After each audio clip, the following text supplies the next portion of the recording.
역사 역설. 오늘은 조선시대 양반과 여자 노비에 관한 이야기입니다. 정확히 말하면 왜 이 문제가 개인의 타락이 아니라 사회 구조의 결과였는가에 대한 이야기입니다. 조선을 떠올릴 때 우리는 흔히 성리학 사회, 도덕과 예법을 중시한 나라를 생각합니다. 충과 효, 부부의 도리, 군신의 질서가 사회 전체를 지배하던 나라. 적어도 겉으로 보기에 조선은 인간의 욕망을 윤리로 통제하려 했던 국가였습니다.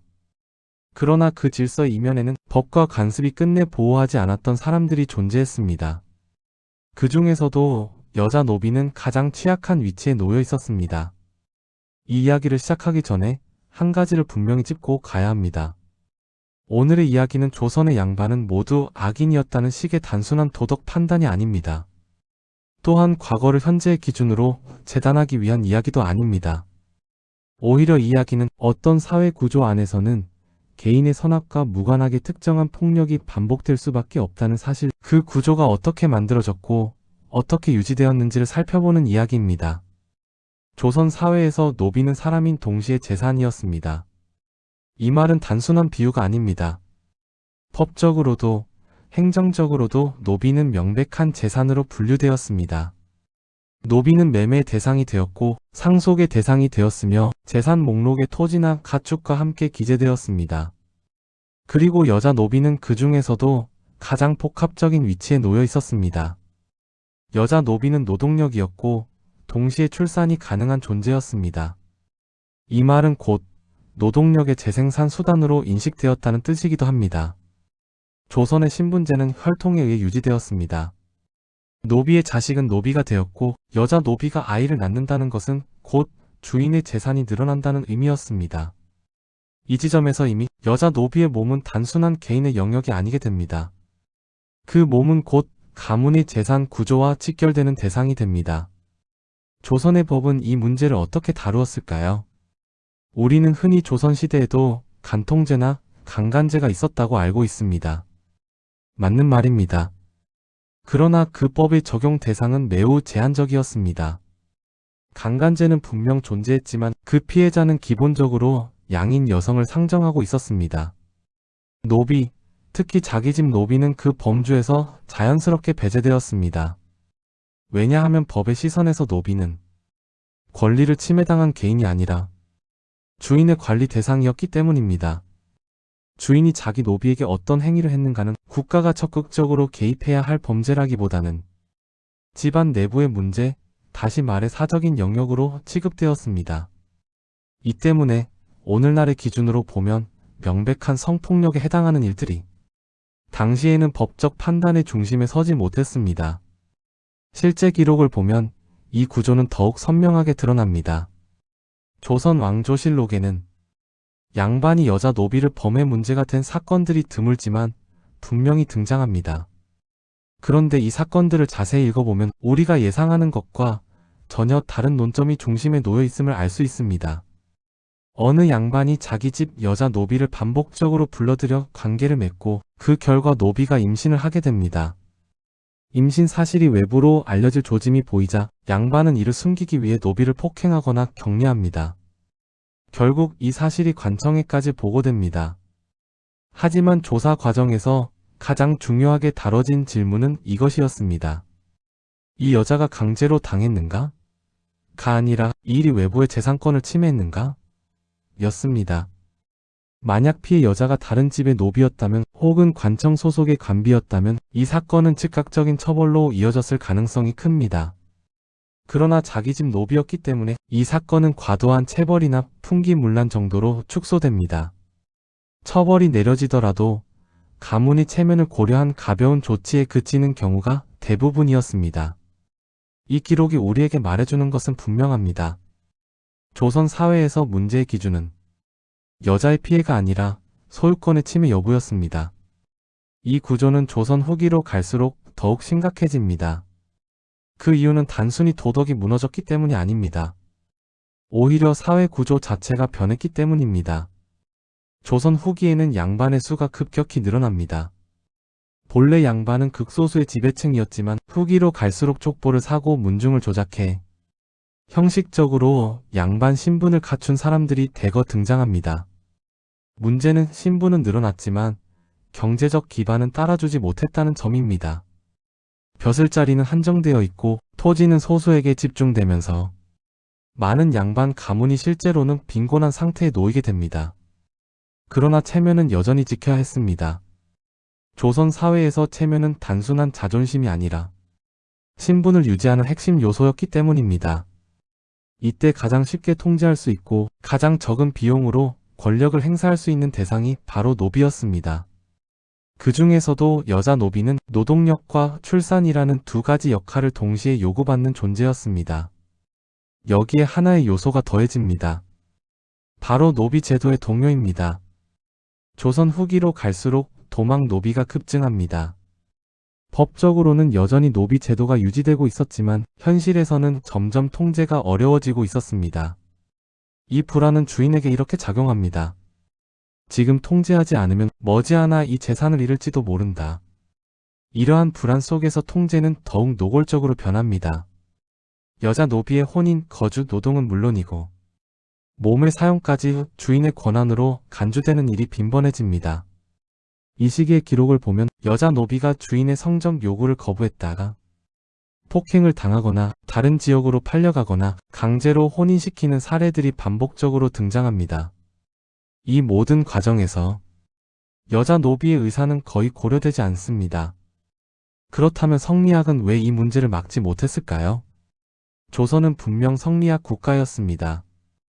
그러나 성리학의 윤리는 모든 사람을 동등한 도덕 주체로 상정하지 않았습니다. 성리학은 철저히 위계질서 윤리였습니다. 임금과 신하, 아버지와 아들, 남편과 아내라는 질서를 전제로 합니다. 이 질서 안에서 노비는 윤리의 주체라기보다는 관리와 교화의 대상이었습니다. 즉 성리학은 양반이 양반답게 행동해야 할 이유는 제시했지만 노비가 당하는 폭력을 구조적으로 차단할 장치는 제공하지 못했습니다. 도덕은 있었지만 권리는 없었습니다. 이 때문에 조선 사회에서는 여자 노비에 대한 성적 착취가 있어서는 안 될 범죄라기보다는 드러나서는 안 될 추문에 가까운 문제로 취급됩니다. 문제가 되는 것은 행위 자체가 아니라 그 사실이 외부로 알려져 가문의 명예를 훼손하는 순간이었습니다. 그래서 많은 기록들은 사건의 전말보다 어떻게 수습했는가에 더 많은 지면을 할애합니다. 누가 책임을 졌는가가 아니라 누가 체면을 지켰는가가 더 중요했던 사회였습니다. 한 가지를 다시 강조하고 싶습니다. 조선이라는 사회를 단순히 야만적이었다고 비난하기 위한 이야기가 아닙니다. 오히려 이 이야기는 권력이 사유화되고 약자가 법의 보호 밖으로 밀려났을 때 어떤 일이 반복적으로 발생하는지를 보여주는 역사적 사례입니다. 조선의 여자 노비들은 대부분 자신의 이야기를 기록으로 남기지 못했습니다. 그들의 목소리는 실록의 몇 줄 혹은 사건 기록의 주변부에서만 간신히 확인될 뿐입니다. 그러나 그 침묵 속에는 분명한 구조가 존재했습니다. 그리고 오늘 우리가 이 이야기를 다시 꺼내는 이유는 과거를 단죄하기 위해서가 아니라 같은 구조가 다른 형태로 반복되지 않도록 기억하기 위해서일 것입니다. 이것이 바로 조선시대 양반과 여자 노비의 이야기를 지금 다시 살펴봐야 하는 이유입니다. 먼저 한 사건을 보겠습니다. 이 이야기는 특별히 잔혹한 한 사람의 일탈을 고발하기 위한 것이 아닙니다. 오히려 우리가 주목해야 할 것은 이 사건이 어떤 방식으로 기록되었고 어떤 논리로 처리되었는가? 입니다. 그 과정 속에 조선 사회가 약자를 어떻게 다루었는지가 고스란히 드러나 있기 때문입니다. 조선 중기의 어느 해 한 양반의 집안에서 일이 시작됩니다. 그는 지방에 거주하던 사족이었고 관직 경험도 있었으며 문중 내에서 일정한 체면을 유지하고 있던 인물이었습니다. 겉으로 보기에 그는 성리학 질서 속에서 살아가던 전형적인 조선의 양반이었습니다. 그 집에는 여자 노비가 있었습니다. 태어날 때부터 그 집의 소유로 묶여 있었고 다른 선택지는 존재하지 않았습니다. 그녀는 집안의 허드렛 일을 맡았고 부엌과 마루, 마당을 오가며 하루를 보냈습니다. 그녀의 삶은 늘 그 집의 시간표에 맞춰 흘러갔고 스스로의 의사를 결정할 수 있는 영역은 거의 없었습니다. 어느 날부터 주인은 그녀를 반복해서 불러들이기 시작합니다. 밤이었을 수도 있고 낮이었을 수도 있습니다. 기록은 그 시간까지 자세히 전하지 않습니다. 다만 분명한 것은 그녀에게 선택권은 없었다는 사실입니다. 주인의 부름을 거절하는 것은 단순한 거절이 아니었습니다. 그것은 곧 매질로 이어질 수 있었고 더 먼 곳으로 팔려가는 결과로 이어질 수도 있었습니다. 혹은 평생 일해온 공간에서 하루아침에 쫓겨나는 일이 될 수도 있었습니다. 그래서 그녀는 거절하지 못합니다. 아니, 거절이라는 개념 자체가 성립하지 않았다고 보는 편이 더 정확합니다. 그 관계는 합의도 유혹도 아닌 권력의 일방적 행사에 가까웠습니다. 시간이 지나면서 그녀의 몸에 변화가 나타납니다. 임신이었습니다. 이 순간부터 이 사건은 단순한 은밀한 관계가 아니라 집안의 문제로 바뀝니다. 조선 사회에서 양반의 체면은 무엇보다 중요했습니다. 체면은 단순한 명예가 아니라 신분을 유지하는 핵심 자산이었습니다. 체면이 손상되면 그 집안의 혼인 관계, 관직 진출, 문중 내 입지까지 흔들릴 수 있었습니다. 주인은 두려워합니다. 이 일이 밖으로 알려질 경우 그가 지켜온 모든 사회적 위치가 무너질 수 있다는 사실을 알고 있었기 때문입니다. 그래서 그는 이 일을 덮으려 합니다. 노비를 사람들에게서 떼어놓고 몸 상태를 숨기려 합니다. 그리고 그 과정에서 매질이 가해집니다. 이 매질은 단순한 체벌이 아니었습니다. 그것은 침묵을 강요하는 수단이었고 사실을 말하지 못하게 만드는 폭력이었습니다. 기록에 따르면 이 노비의 몸은 점점 상해갑니다. 임신으로 인한 고통에 더해 반복된 폭행이 이어졌기 때문입니다. 결국 그녀의 상태는 더 이상 숨길 수 없는 수준에 이릅니다. 이 사건이 관에 알려진 이유는 정의감 넘치는 누군가의 고발 때문이 아니었습니다. 혹은 노비 스스로의 호소 때문도 아니었습니다. 그녀의 몸이 너무 망가졌기 때문입니다. 더 이상 아무 일도 없다고 말할 수 없는 상태가 되었기 때문입니다. 관청은 조사에 착수합니다. 사건은 공식 기록으로 남게되고 우리는 그 기록을 통해 이 장면을 오늘까지 확인할 수 있습니다. 하지만 여기서부터가 이 이야기의 핵심입니다. 조사는 진행되지만 논의의 중심은 처음부터 끝까지 이 여자가 강제로 당했는가? 가 아니었습니다. 우리가 오늘날 가장 먼저 던질 질문, 이것이 성폭력이었는가? 라는 질문은 애초에 제기되지 않습니다. 대신 관청이 던진 질문은 단 하나였습니다.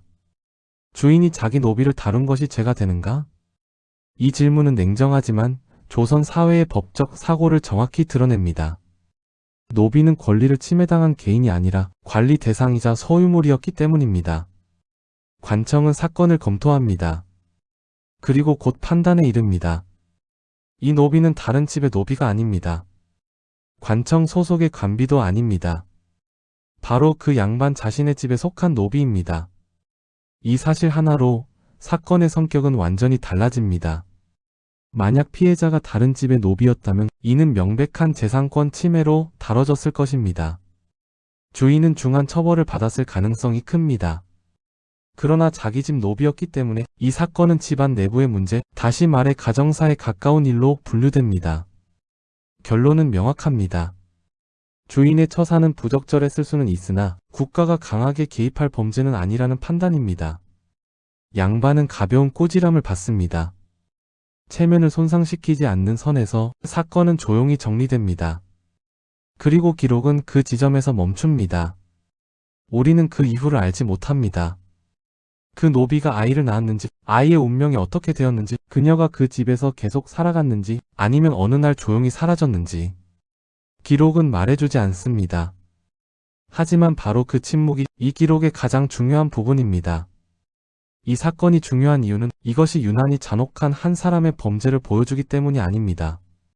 이 기록은 조선 사회에서 법이 어떤 질문을 던졌고 어떤 질문을 끝내 던지지 않았는지를 보여주는 사례이기 때문입니다. 여기에는 분명한 기준이 있습니다. 문제는 여자의 피해가 아니라 소유권의 침해 여부였습니다. 여자의 몸은 보호의 대상이 아니라 관리와 통제의 대상이었습니다. 그리고 이 기준은 특별한 사건이 있을 때마다 예외적으로 적용된 것이 아니라 조선 사회의 법과 관습이 평상시에도 작동하던 방식이었습니다. 그래서 이 기록은 중요합니다. 이것은 일탈의 기록이 아니라 구조의 기록이기 때문입니다. 한 사람의 타락이 아니라 한 사회가 허용한 질서의 모습이기 때문입니다. 이 장면을 통해 우리는 묻게 됩니다. 도덕을 중시한다고 말하던 사회에서 왜 어떤 사람들은 끝내 도덕의 보호 밖에 남겨졌는가? 그리고 그 질문은 이제 다음 이야기로 이어지게 됩니다. 앞선 이야기에서 우리는 한 장면을 보았습니다. 자기 집 여자 노비를 범한 양반이 결국 가벼운 꾸지람만 받고 사건을 마무리하는 장면이었습니다. 그 기록이 우리에게 남긴 질문은 단순합니다. 왜 처벌되지 않았는가? 가 아니라 무엇이 처벌의 기준이었는가? 라는 질문입니다. 이 질문에 답하기 위해 이제 또 하나의 기록을 살펴보겠습니다. 이번 사건의 출발점은 앞선 이야기와 크게 다르지 않습니다. 행위도 비슷하고 상황도 유사합니다. 그러나 결말은 전혀 다릅니다. 차이를 만든 것은 가해자의 잔혹함도 아니고 피해자의 고통의 크기도 아니었습니다. 단 하나의 차이, 그 여자가 누구의 소유였는가? 였습니다. 이번 사건에서 피해자는 양반 개인의 소유가 아닌 관청에 소속된 여자 노비, 즉 관비였습니다.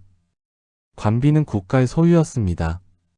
이 말은 단순한 명칭이 아니라 조선의 법 체계 안에서 매우 중요한 의미를 가졌습니다. 관비는 궁궐이나 관청 혹은 국가가 운영하는 시설에 소속되어 노동을 제공하는 노비였습니다. 이들은 특정 개인이 아니라 국가라는 거대한 주체에 귀속되어 있었습니다. 그리고 바로 이 점이 이 사건의 성격을 완전히 바꾸어 놓습니다. 사건은 이렇게 시작됩니다. 어느 지역에 파견되어 있던 한 양반 관리가 있었습니다. 그는 중앙에서 임명받아 내려온 인물이었고 해당 고을에서 행정 권한을 행사하고 있었습니다. 그가 관청에 드나들며 업무를 처리하던 과정에서 관비 한 명과 접촉하게 됩니다. 기록은 이 접촉의 구체적인 정황을 길게 설명하지 않습니다. 다만 결과는 분명히 남아 있습니다. 그 관비가 임신을 하게 되었고 그 과정이 강제적이었다는 정황이 드러났다는 점입니다. 여기까지 보면 앞선 사건과 크게 다르지 않아 보입니다. 권력을 가진 양반, 저항할 수 없는 여자 노비, 그리고 임신이라는 결과. 그러나 이 사건이 관에 보고되는 순간부터 상황은 전혀 다른 방향으로 흘러갑니다. 관청은 즉시 문제를 삼습니다. 조사는 빠르게 진행되고 사건은 중앙에까지 보고됩니다. 이때 기록에서 눈에 띄는 변화가 나타납니다. 앞선 사건에서는 이것이 집안 내부의 일인가? 가 쟁점이 되었다면 이번 사건에서는 국가의 재산이 침해되었는가? 가 문제의 핵심이 됩니다. 조선 사회에서 국가는 단순한 행정 조직이 아니라 왕의 권위가 집약된 절대적 주체였습니다. 국가의 재산을 침해하는 행위는 곧 왕권을 침해하는 행위로 해석될 수 있었습니다. 그래서 이 사건은 단순한 풍기문란이나 도덕적 문제로 다뤄지지 않습니다. 처음부터 범죄로 규정됩니다. 판결문과 논의 과정에서 반복적으로 등장하는 표현이 있습니다. 관비는 국가의 재산이므로 사적으로 침해할 수 없다.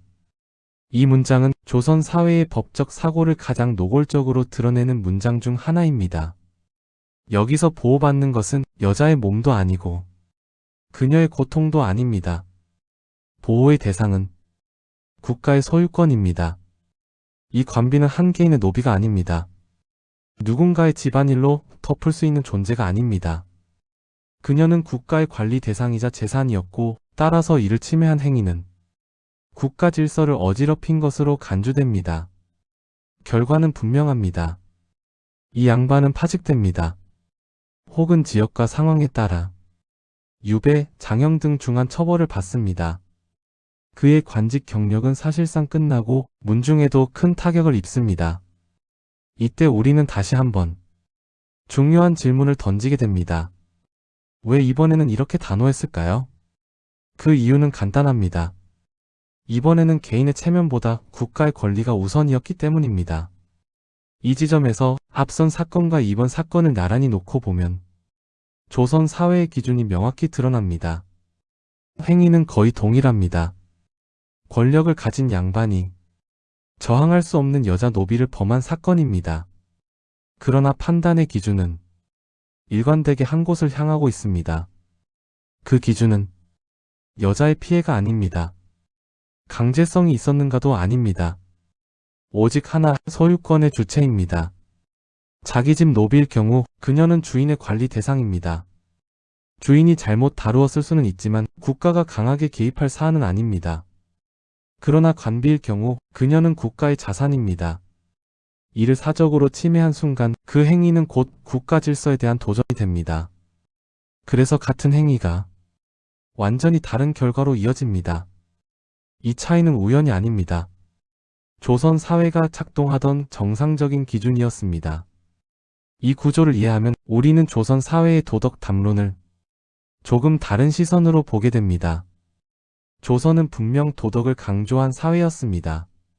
성리학은 인간의 욕망을 경계했고 절제와 예를 중시했습니다. 그러나 그 도덕은 모든 사람에게 동일하게 적용되지 않았습니다. 도덕은 지배층의 자기 규율이었지 피지배층의 권리를 보장하는 장치는 아니었습니다. 그래서 양반이 도덕을 어겼을 때 그 도덕적 비난은 체면과 명예의 문제로 귀결됩니다. 반면 국가의 재산을 침해했을 때는 그것이 곧바로 범죄가 됩니다. 이것이 바로 기준은 여자가 아니었다는 말의 의미입니다. 여자 노비의 고통은 사건의 중심에 서지 못했습니다. 그녀의 몸은 법의 언어로 번역되지 않았습니다. 법이 반응한 것은 오직 재산의 위치였습니다. 이 기록이 주는 불편함은 여기서 끝나지 않습니다. 왜냐하면 이 구조는 특별한 예외가 아니라 조선 사회 전반에 걸쳐 반복되었기 때문입니다.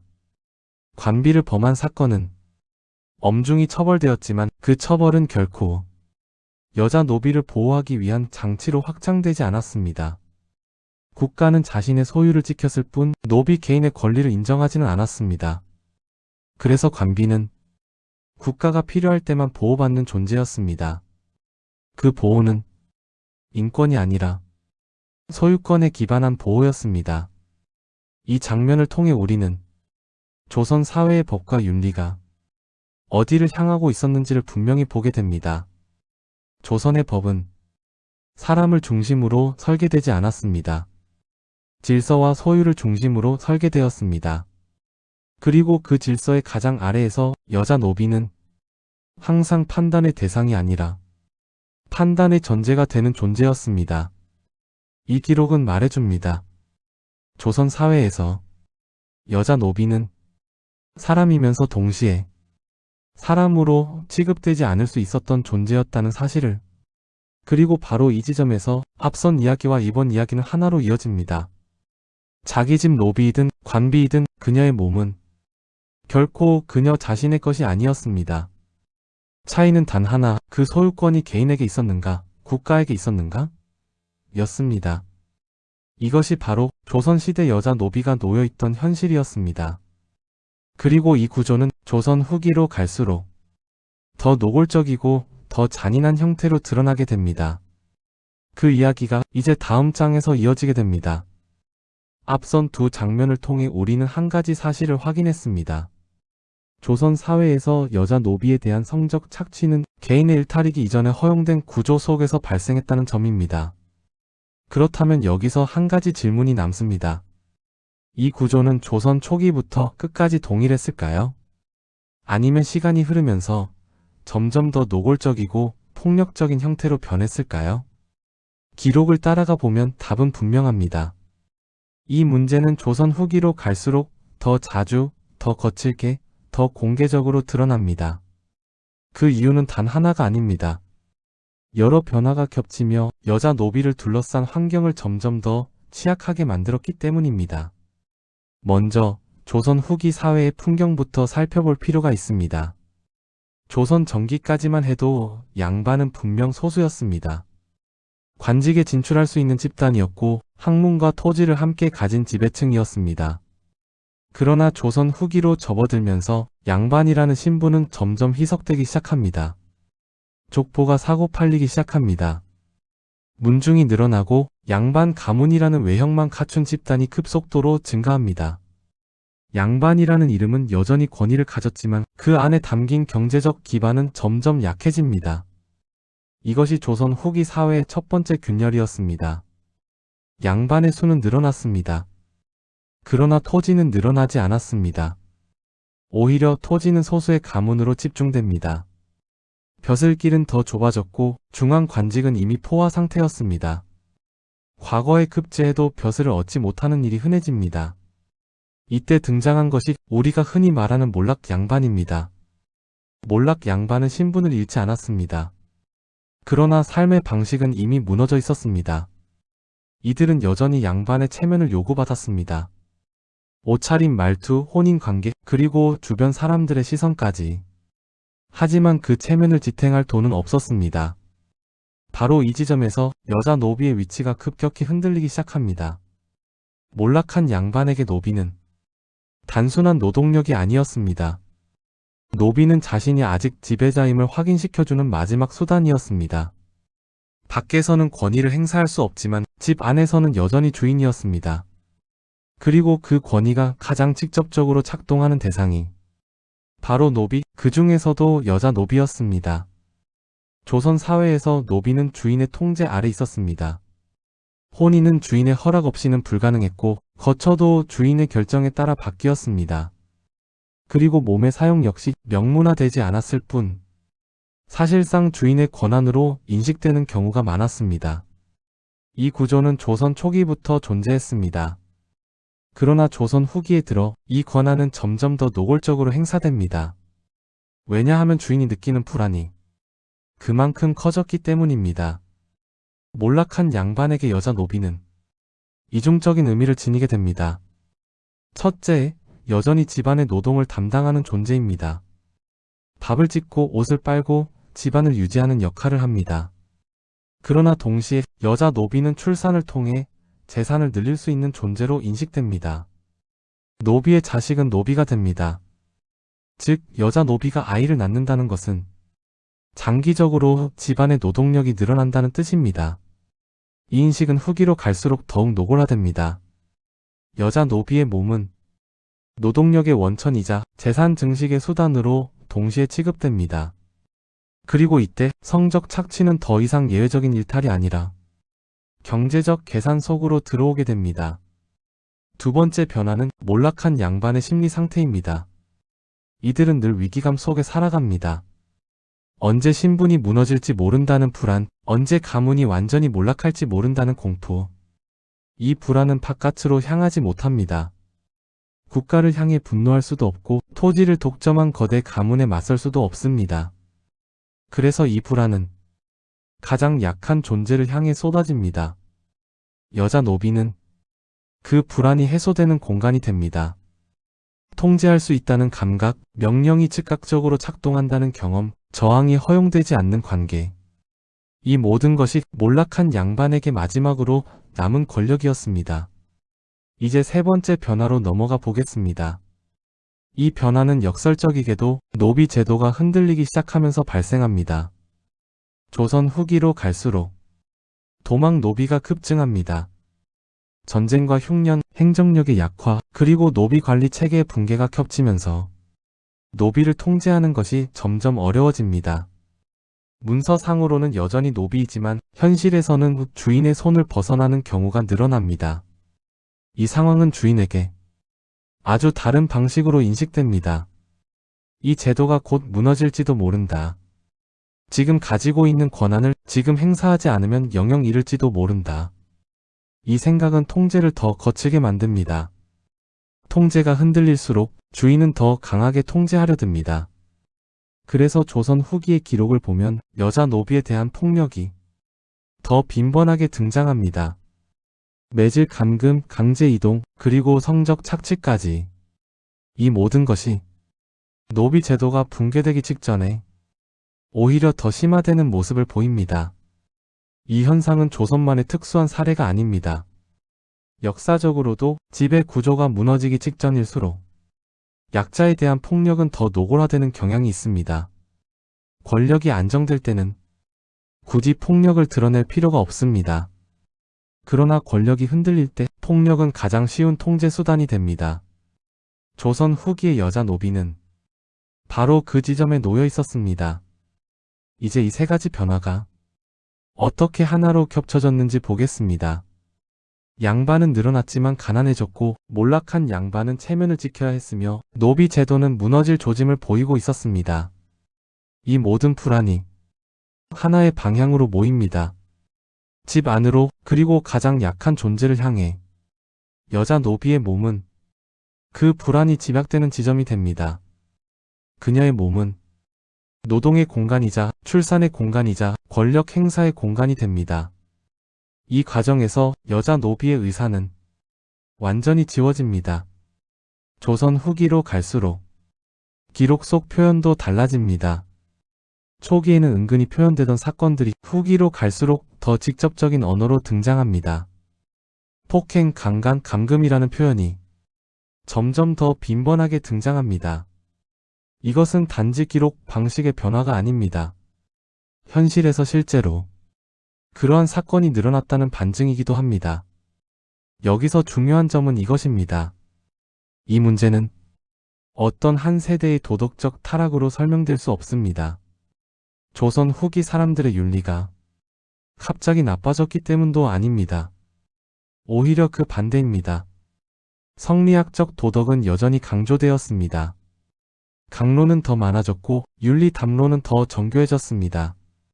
그러나 그 도덕은 불안을 해결해주지 못했습니다.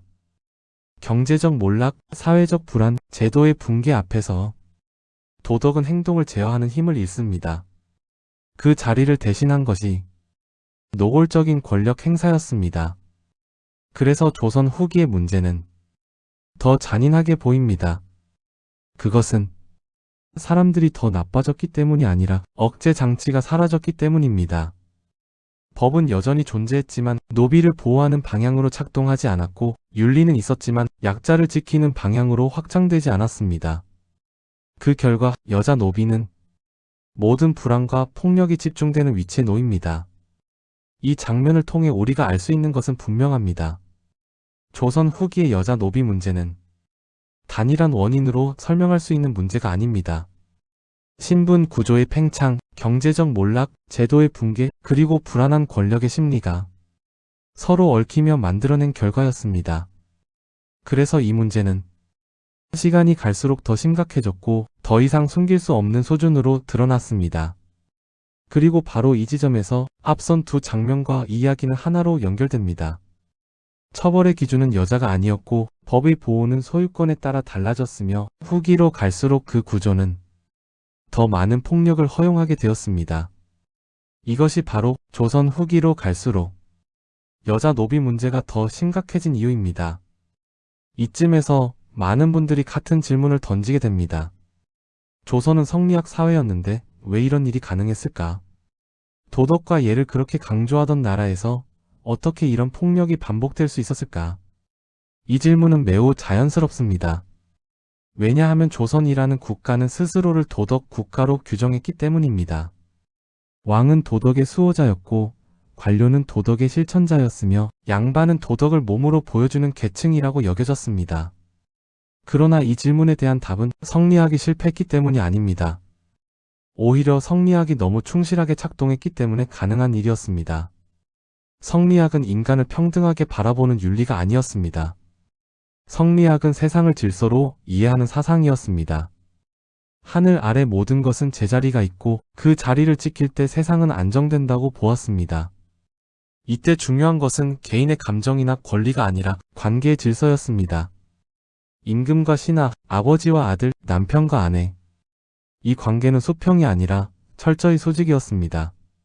그리고 이 수직 질서가 무너지면 세상 전체가 흔들린다고 믿었습니다. 그래서 성리학의 윤리는 누가 누구에게 무엇을 해야 하는가를 끊임없이 규정합니다. 하지만 누가 무엇으로부터 보호받아야 하는가에 대해서는 거의 말하지 않습니다. 조선 사회에서 도덕의 핵심은 권리를 보장하는 것이 아니라 역할을 수행하는 것이었습니다.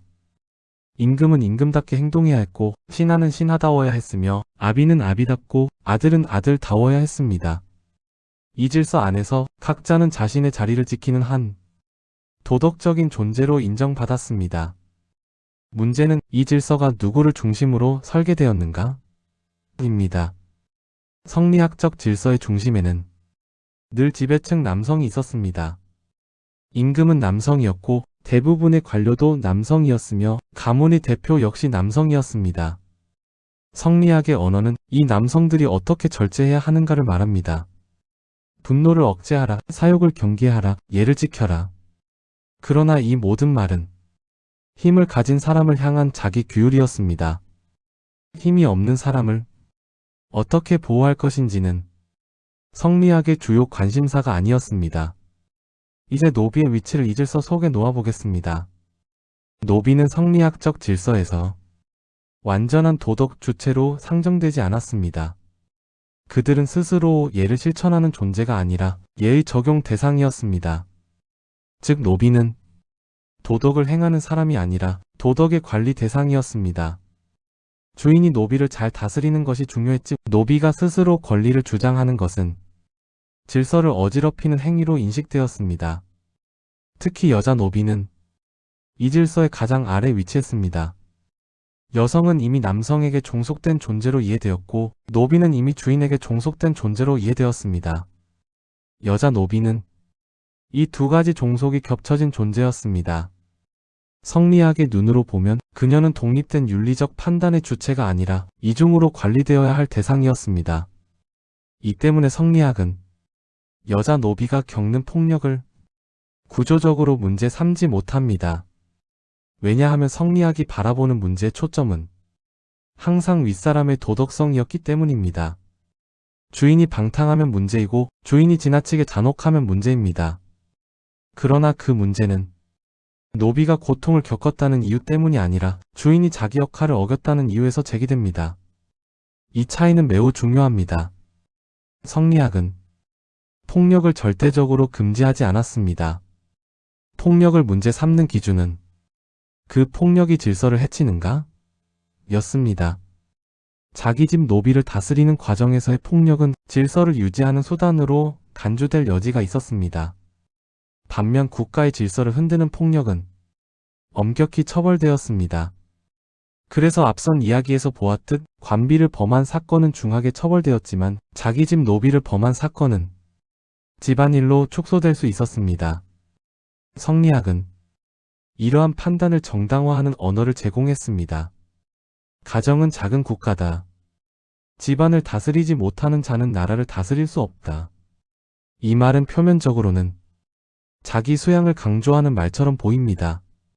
그러나 현실에서는 가정 내부에 대한 강력한 자율권을 부여하는 논리로 작동했습니다. 국가는 가정의 내부까지 들여다보지 않습니다. 왜냐하면 가정의 질서는 가장 아래까지 통제되어야 한다고 믿었기 때문입니다. 그 통제의 끝에 놓인 존재가 바로 노비였습니다. 여기서 한 가지 오해를 짚고 넘어가야 합니다. 성리학자들 가운데 이 문제를 전혀 인식하지 못했던 것은 아닙니다. 일부 사대부들은 노비를 지나치게 학대하는 행위를 비판하기도 했습니다. 그러나 그 비판은 대부분 도덕적 훈계의 수준에 머물렀습니다. 군자는 그러지 않는다. 체면에 맞지 않는다. 가문의 명예를 해친다. 이 말들은 폭력을 멈추게 할 수 있는 제도적 장치가 아니었습니다. 그것은 어디까지나 주인의 양심에 호소하는 말이었습니다. 그리고 문제는 바로 여기 있습니다. 성리학 사회에서 여자 노비의 안전은 법이 아니라 제도가 아니라 주인의 인격에 맡겨져 있었습니다. 좋은 주인을 만나면 상대적으로 안전할 수 있었습니다. 그러나 그렇지 않다면 그녀를 보호해줄 장치는 거의 없었습니다. 이것은 우연이 아닙니다. 성리학은 사회 문제를 제도로 해결하기보다 개인의 도덕성으로 해결하려 했기 때문입니다. 조선 후기 들어 이 구조는 더욱 치명적인 결과를 낳습니다. 앞서 살펴보았듯 후기로 갈수록 사회는 불안정해졌고 몰락한 양반은 늘어났습니다. 불안 속에서 개인의 도덕성에 의존하는 구조는 급격히 취약해집니다. 사람은 위기에 처할수록 자기 합리화를 하게 됩니다. 그리고 성리학은 그 합리화를 가능하게 하는 언어를 제공했습니다. 질서를 유지하기 위한 조치였다. 집안을 다스리는 과정이었다. 노비가 제 분수를 지키지 않았다. 이 말들은 폭력을 은폐하는 데 충분히 효과적이었습니다. 성리학은 폭력을 장려하지는 않았습니다. 그러나 폭력을 제대로 규정하지도 않았습니다. 특히 약자를 향한 폭력에 대해서는 그것이 질서 유지를 명분으로 삼는 순간 쉽게 용인될 수 있었습니다. 이 때문에 성리학은 여자 노비를 보호하는 장치가 되지 못했습니다. 여기서 우리는 한 가지 중요한 사실을 확인하게 됩니다. 조선 사회에서 도덕은 항상 위에서 아래로 흘러내리는 것이었습니다. 아래에서 위로 권리를 주장하는 구조는 애초에 상정되지 않았습니다. 여자 노비가 나는 보호받아야 한다고 말할 언어는 존재하지 않았습니다. 그녀는 도덕의 주체가 아니라 도덕의 결과를 감내해야 하는 존재였습니다. 이것이 바로 성리학이 이 문제를 막지 못한 이유입니다. 성리학은 사람을 평등하게 보호하는 윤리가 아니라 질서를 유지하는 윤리였습니다. 그리고 그 질서의 가장 아래에 놓인 사람들은 언제나 보호의 대상에서 밀려났습니다. 이 장면을 통해 우리는 조선 사회를 조금 더 정확하게 이해하게 됩니다. 문제는 도덕이 없었기 때문이 아닙니다. 문제는 도덕이 누구를 위해 설계되었는가? 였습니다. 성리학은 지배층이 스스로를 통제하기 위한 윤리였고 약자를 보호하기 위한 권리의 언어는 아니었습니다. 그래서 성리학은 이 문제를 막지 못했습니다. 그리고 바로 이 지점에서 앞선 세 장과 이야기는 하나로 연결됩니다. 법은 소유권을 보호했고 사회 구조는 불안을 증폭시켰으며 성리학은 그 구조를 윤리적으로 정당화하는 역할을 했습니다. 이 세 가지가 겹쳐진 지점에서 조선 후기의 여자 노비는 가장 취약한 존재로 남게 됩니다. 이제 우리는 마지막 질문을 마주하게 됩니다. 이 모든 구조 속에서 그들은 어떤 선택을 할 수 있었을까요? 그 질문이 이제 다음 이야기로 이어지게 됩니다. 이제 이야기를 정리할 시간입니다. 지금까지 우리는 조선시대 양반과 여자 노비를 둘러싼 여러 장면을 따라왔습니다. 한 개인의 일탈처럼 보이는 사건이 어떻게 구조의 문제로 이어졌는지, 법과 소유권의 기준이 어떻게 작동했는지, 그리고 그 구조가 조선 후기로 갈수록 왜 더 노골적인 폭력을 허용하게 되었는지를 살펴보았습니다. 마지막으로 성리학이라는 윤리가 왜 이 문제를 막아내지 못했는지도 함께 보았습니다. 이 결론에서 가장 먼저 분명히 하고 싶은 말이 있습니다. 이 이야기는 결코 조선의 양반은 모두 나빴다는 단순한 비난이 아닙니다. 기록을 조금만 더 넓게 들여다보면 분명히 다른 모습도 존재합니다. 노비를 함부로 대하지 않으려 애쓴 양반도 있었고 여자 노비를 인간으로 존중하려 했던 사대부도 존재했습니다. 성리학적 윤리를 진지하게 실천하려 했던 사람들 역시 분명히 있었습니다.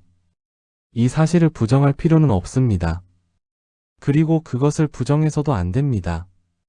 그러나 이 이야기의 핵심은 선한 개인도 존재했다는 사실이 아닙니다. 그보다 더 중요한 사실은 이것입니다. 조선 사회는 여자 노비가 겁탈당해도 그것을 범죄로 만들지 않아도 되는 구조를 제도적으로 유지하고 있었다는 점입니다. 이 한 문장이 지금까지의 모든 이야기를 관통합니다. 우리는 앞선 장면에서 보았습니다. 자기 집 여자 노비를 범한 양반이 가벼운 꾸지람만 받고 사건을 마무리하는 장면을, 그리고 관비를 범한 양반이 국가 재산을 침해했다는 이유로 중한 처벌을 받는 장면을, 이 두 사건의 차이를 만든 것은 가해자의 폭력성도 아니고 피해자의 고통의 크기도 아니었습니다. 오직 하나, 소유권의 주체였습니다. 조선 사회에서 법은 사람을 중심으로 설계되지 않았습니다. 소유와 질서를 중심으로 설계되었습니다. 그 결과 여자 노비의 몸은 보호의 대상이 아니라 관리와 통제의 대상으로 취급되었습니다. 이 구조는 조선 후기 들어 더욱 선명해집니다.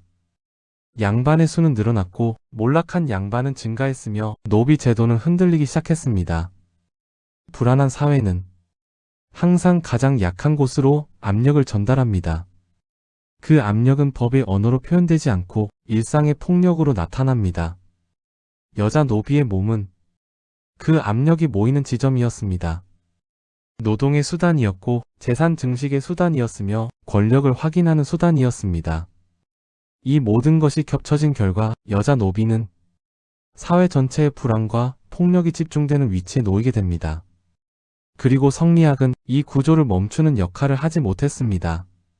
성리학이 도덕을 말하지 않았기 때문이 아닙니다. 오히려 너무 많이 말했기 때문입니다. 성리학은 질서를 유지하는 데 필요한 도덕을 말했습니다. 위계가 무너지지 않도록 하는 윤리를 말했습니다. 그러나 성리학은 약자가 침해당했을 때 그 침해를 중단시킬 수 있는 권리의 언어를 제공하지 않았습니다. 도덕은 있었지만 권리는 없었습니다. 그래서 여자 노비의 안전은 법이나 제도가 아니라 오로지 주인의 인격에 달려 있었습니다. 이 지점에서 우리는 매우 불편한 사실과 마주하게 됩니다. 개인의 선의에만 맡겨진 사회는 언젠가 반드시 무너진다는 사실입니다. 좋은 사람만 존재한다면 아무 문제가 없을지도 모릅니다. 그러나 사회는 그렇게 작동하지 않습니다. 사람은 상황에 따라 변하고 권력은 불안할수록 더 폭력적인 형태로 행사됩니다.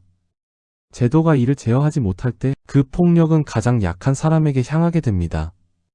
조선 사회에서 여자 노비는 바로 그 위치에 있었습니다. 그리고 그 가장 아래에서 아무 말도 남기지 못한 사람들이 있었습니다. 그들은 일기를 남길 수 없었고 자서전을 쓸 수 없었으며 자신의 이야기를 공적으로 기록할 수 있는 언어도 없었습니다. 그들의 삶은 실록의 몇 줄, 사건 기록의 주변부 혹은 판결문이 부속 설명 속에서만 간신히 모습을 드러냅니다. 우리는 그들의 목소리를 직접 들을 수 없습니다. 그러나 우리가 본 구조는 그 침묵이 우연이 아니었음을 말해줍니다. 말할 수 없었기 때문에 기록되지 않았고 기록되지 않았기 때문에 더 쉽게 반복되었습니다. 그래서 오늘 우리가 이 이야기를 다시 꺼내는 이유는 과거를 도덕적으로 심판하기 위해서가 아닙니다. 조선을 비난하기 위해서도 아니고 양반이라는 집단을 단죄하기 위해서도 아닙니다. 이 이야기를 다시 꺼내는 이유는 권력이 사유화될 때 어떤 일이 벌어지는지를 분명히 기억하기 위해서입니다. 권력이 공적 통제에서 벗어나 사적인 영역으로 숨어들 때 그 권력은 가장 쉽게 약자의 몸 위에서 행사됩니다. 법이 침묵하고 윤리가 개인의 양심에만 기대게 될 때 폭력은 구조가 됩니다. 조선은 먼 과거의 사회입니다. 그러나 이 이야기가 오늘날에도 의미를 갖는 이유는 이 구조가 특정 시대에만 존재했던 것이 아니기 때문입니다. 역사 속에서 그리고 오늘의 사회에서도 권력이 사유화되는 순간은 늘 존재합니다. 그때마다 우리는 같은 질문을 마주하게 됩니다. 이것은 개인의 일탈인가? 아니면 구조의 문제인가? 조선의 여자 노비 문제는 이 질문에 대한 매우 분명한 사례를 제공합니다.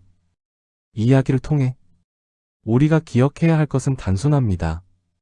사람은 선할 수도 있고 악할 수도 있습니다.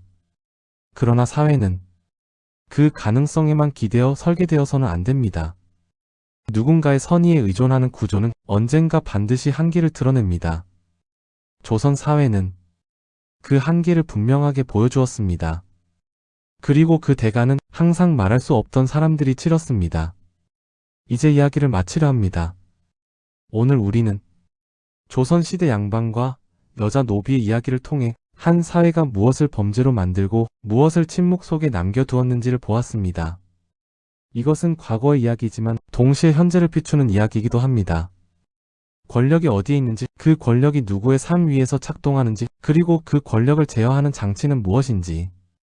이 질문을 멈추지 않는 것, 그것이 우리가 이 이야기를 기억해야 하는 이유일 것입니다. 그리고 아마도 역사를 다시 이야기하는 가장 중요한 이유일 것입니다. 지금까지 조선시대 양반과 여자 노비에 관한 이야기였습니다.